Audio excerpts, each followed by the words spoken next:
بسم اللہ الرحمن الرحیم۔ السلام علیکم ورحمۃ اللہ وبرکاتہ۔ رب ارحمہما کما ربیانی صغیرا۔ اے میرے رب، میرے ماں باپ پر اس طرح رحم فرما جس طرح انہوں نے بچپن میں مجھ پر کیا تھا۔ گردن نہ جھکی جن کی ظلم کے آگے۔ حضرت حبیب بن زید انصاری رضی اللہ عنہ۔ جلاد ایک ایک عضو کاٹتا رہا یہاں تک کہ ان کا آدھا جسم کٹے ہوئے ٹکڑوں کی شکل میں زمین پر بکھر گیا اور باقی آدھا جسم پروردگار کی وحدانیت اور رسول معظم صلی اللہ علیہ وسلم کی رسالت کی گواہی دیتا رہا۔ 9 ہجری تک شجر اسلام کا تنا کافی مضبوط اور توانا ہو چکا تھا اور اس کی شاخیں قوی ہو چکی تھیں۔ اس سال عرب کے اطراف و اکناف سے مختلف قبائل کے وفود کی آمد کا ایک لامتناہی سلسلہ شروع ہو چکا تھا۔ یہ وفود مدینہ پہنچ کر رسول اللہ صلی اللہ علیہ وسلم کی بارگاہ میں حاضر ہوتے اور آپ صلی اللہ علیہ وسلم کے سامنے اپنے قبول اسلام کا اعلان کرتے۔ ان قافلوں میں ایک وفد بنو حنیفہ کا بھی تھا جو وادی نجد سے آپ کی خدمت میں حاضر ہوا۔ وفد نے اپنے اونٹ مدینہ طیبہ سے باہر ہی بٹھا دیے اور سامان کے پاس مسلمہ بن حبیب حنفی کو چھوڑ دیا۔ یہ وفد نبی اکرم صلی اللہ علیہ وسلم کی خدمت میں حاضر ہوا اور آپ صلی اللہ علیہ وسلم کے روبرو اسلام قبول کرنے کا اعلان کیا۔ رسول اللہ صلی اللہ علیہ وسلم اس وفد کی آمد سے بہت خوش ہوئے، ان کی عزت افزائی کی اور وفد کے ہر رکن کو قیمتی تحائف سے نوازا۔ ان کے اس ساتھی کو بھی تحائف دیے جسے یہ اپنے سامان کے پاس چھوڑ آئے تھے۔ یہ وفد نجد واپس پہنچا ہی تھا کہ مسلمہ بن حبیب مرتد ہو گیا اور برسر عام اس نے یہ اعلان کر دیا کہ میں رسول ہوں، مجھے اللہ نے بنی حنیفہ کی طرف سے رسول بنا کر بھیجا ہے، جیسا کہ محمد صلی اللہ علیہ وسلم کو قریش کی طرف سے رسول بنا کر بھیجا ہے۔ یہ اعلان سننے کے بعد قوم اس کے گرد جمع ہونے لگی اور قومی عصبیت کی بنا پر اس کا بھرپور ساتھ دینے لگی۔ قومی عصبیت کا یہ عالم تھا کہ ان کے ایک سردار نے کہا، میں گواہی دیتا ہوں کہ محمد صلی اللہ علیہ وسلم سچے اور مسلمہ جھوٹا ہے، لیکن مجھے بنو ربیہ کا کذاب بنو مضر کے سچے سے زیادہ پسند ہے۔ جبکہ مسلمہ کے بازو مضبوط ہو گئے اور اس کا معاملہ قوی ہو گیا اور اس کے متبعین کی تعداد کافی بڑھ گئی، تو اس نے اپنے 2 آدمیوں کے ہاتھ رسول اللہ صلی اللہ علیہ وسلم کی خدمت میں ایک خط بھیجا جس میں اس نے لکھا تھا، اللہ کے رسول مسلمہ کی طرف سے اللہ کے رسول محمد صلی اللہ علیہ وسلم کو، السلام علیکہ، مجھے نبوت اور رسالت میں آپ کا شریک کار بنا دیا گیا ہے۔ نصف زمین ہمارے لیے ہے اور نصف قریش کے لیے، لیکن قریش ظالم قوم ہے۔ جب قاصد یہ خط لے کر رسول اللہ صلی اللہ علیہ وسلم کی خدمت میں حاضر ہوئے اور آپ صلی اللہ علیہ وسلم کو یہ خط پڑھ کر سنایا گیا، تو آپ صلی اللہ علیہ وسلم نے ان دونوں قاصدوں سے پوچھا، تم دونوں کی کیا رائے ہے؟ دونوں نے بیک زبان کہا، اس سلسلے میں ہمارا وہی موقف ہے جو مسلمہ کا ہے۔ آپ صلی اللہ علیہ وسلم نے ان دونوں کی بات سن کر ارشاد فرمایا، اللہ کی قسم، اگر قاصدوں کے تحفظ کا بین الاقوامی قانون نہ ہوتا تو آج میں تمہاری گردنیں اڑا دیتا۔ پھر آپ صلی اللہ علیہ وسلم نے مسلمہ کی طرف ایک خط لکھا جس میں یہ تحریر تھا، بسم اللہ الرحمن الرحیم، ترجمہ، اللہ کے نام سے جو بڑا مہربان نہایت رحم کرنے والا ہے، محمد رسول اللہ صلی اللہ علیہ وسلم کی طرف سے مسلمہ کذاب کو سلام اس پر جو ہدایت کی پیروی کرے۔ اما بعد، بلا شبہ زمین اللہ کی ہے، وہ جس کو چاہتا ہے عطا فرما دیتا ہے، اور آخرت کا بہترین انجام متقیوں کے لیے ہے۔ مسلمہ کا شر و فساد روز بروز بڑھتا چلا جا رہا تھا۔ رسول اللہ صلی اللہ علیہ وسلم نے مناسب سمجھا اس کو ایک خط بھیجیں۔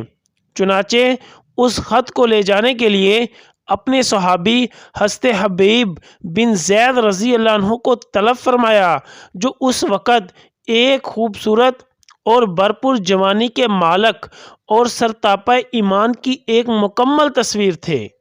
جس دست سے کوئی مقتل میں گیا، حضرت حبیب بن زید رضی اللہ عنہ رسول اللہ صلی اللہ علیہ وسلم کا حکم پا کر راستے کے نشیب و فراز طے کرتے ہوئے نجد کے بلائی علاقے میں دیار بنو حنیفہ جا پہنچے اور یہ خط مسلمہ کے سپرد کر دیا۔ جو ہی مسلمہ نے یہ خط پڑھا تو وہ غصے سے آگ بگولا ہو گیا اور غرور و نخوت سے اس کا سینہ تن گیا۔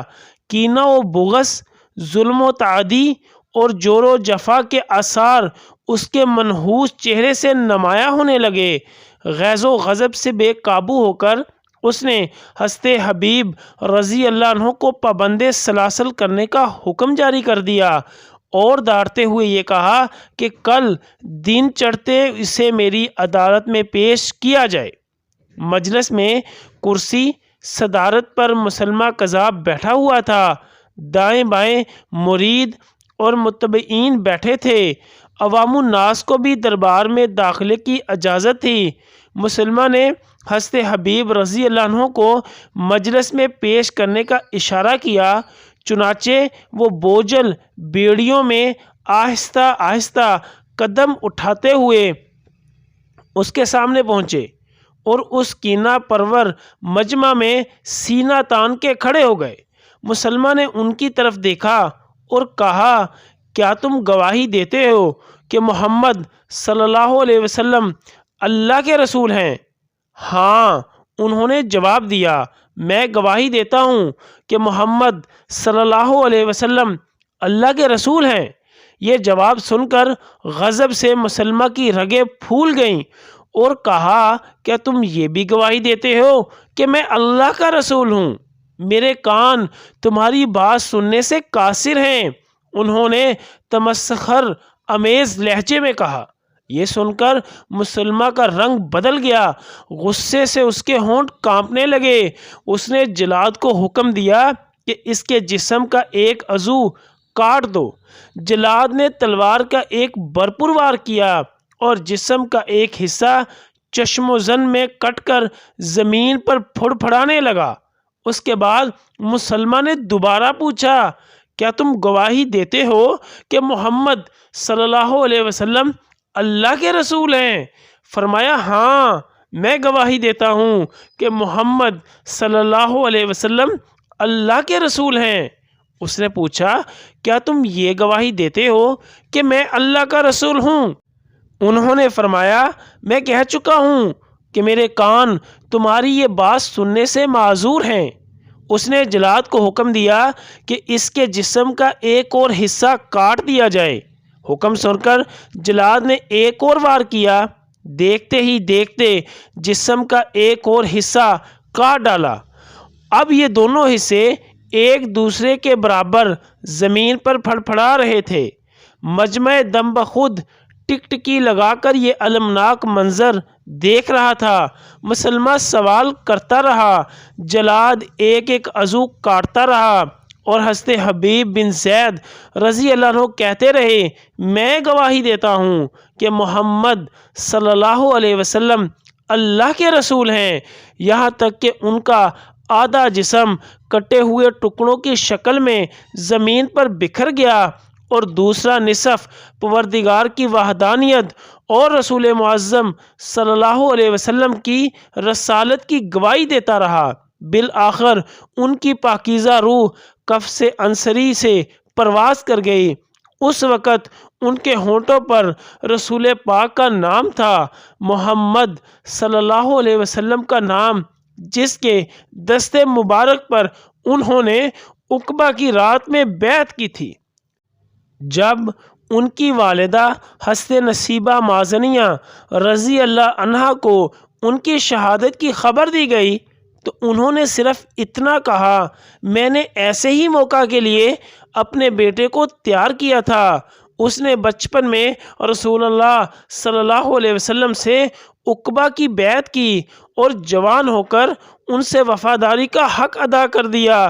اگر اللہ نے مجھے مسلمہ پر قابو بخشا تو اس کی لڑکیوں کو اس پر نوحہ کرنے کے لیے مجبور کر دوں گی۔ حضرت نصیبہ رضی اللہ عنہ کو جس دن کی تمنا تھی اس کے آنے میں زیادہ دن نہیں لگے۔ ایک روز خلیفہ اول سیدنا ابوبکر صدیق رضی اللہ عنہ کا یہ اعلان مدینہ منورہ کی تمام گلیوں کوچوں میں سنائی دے رہا تھا، جھوٹے مدعی نبوت مسلمہ کذاب سے جنگ کے لیے چلو، اور مسلمان تیزی سے قدم اٹھاتے ہوئے اس سے مقابلے کے لیے روانہ ہو گئے۔ اس فوج میں سیدہ نصیبہ مازنیہ رضی اللہ عنہا اور ان کے صاحبزادے حضرت عبداللہ بن زید رضی اللہ عنہ بھی شامل تھے۔ جنگ کے دوران یہ دیکھا گیا کہ سیدہ نصیبہ رضی اللہ عنہا ایک شیرنی کی طرح دشمن کی صفوں کو چیرتی ہوئی پکار رہی تھیں، کہاں ہے مسلمہ کذاب، بتاؤ مجھے کہاں ہے وہ اللہ کا دشمن۔ اور جب اس کے پاس پہنچی تو دیکھا وہ زمین پر گرا ہوا ہے اور مسلمانوں کی پیاسی تلواریں اس کے خون سے سیراب ہو رہی ہیں۔